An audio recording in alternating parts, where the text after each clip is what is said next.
second concern is we are causing someone else to miss out on what God has for them to experience. I want you to think about something. During our journey in this life, how many people are not hearing about Christ because we are running from obedience to His call? I don't know if some things get held up when we don't do that. You remember Miriam and Aaron in Numbers 12?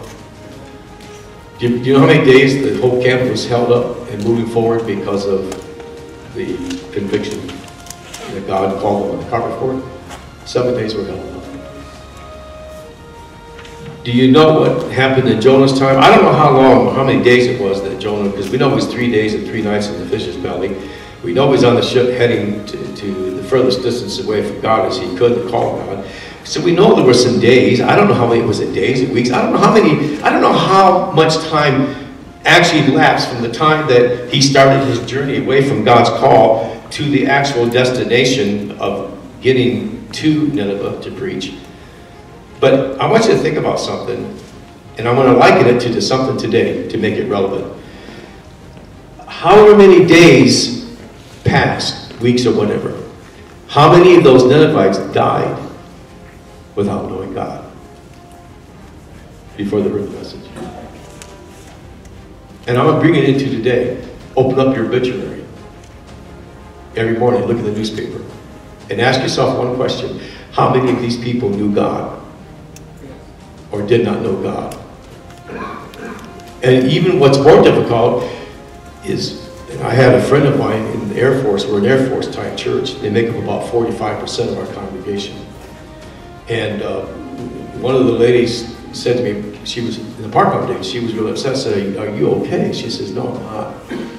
This was years ago. She said, "No, I'm not." She said, "I just had our friends of ours get killed. They were heading out to, I think, Texas, to a base in Texas. And on their journey, they saw an accident on the side of the road.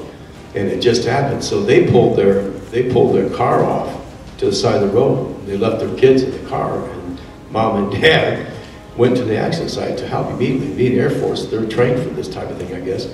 Well, a truck was coming through, and he was busy looking at the accident, and he was slowing down. The car behind him didn't see it, plowed into it, exploded, killed Mom and Dad.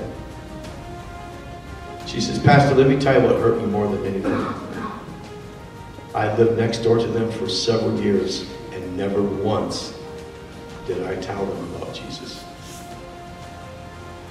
She says, "I'm going to live with that." I said, "Well," I shared a personal story I had years before that with something not like that, but I said, "I know what you feel. So from today on," I shared my personal story. I said, "From day on, never let that be an issue. Always tell your neighbors about Christ." You hear what I'm saying, gentlemen? There's not bad men sitting here.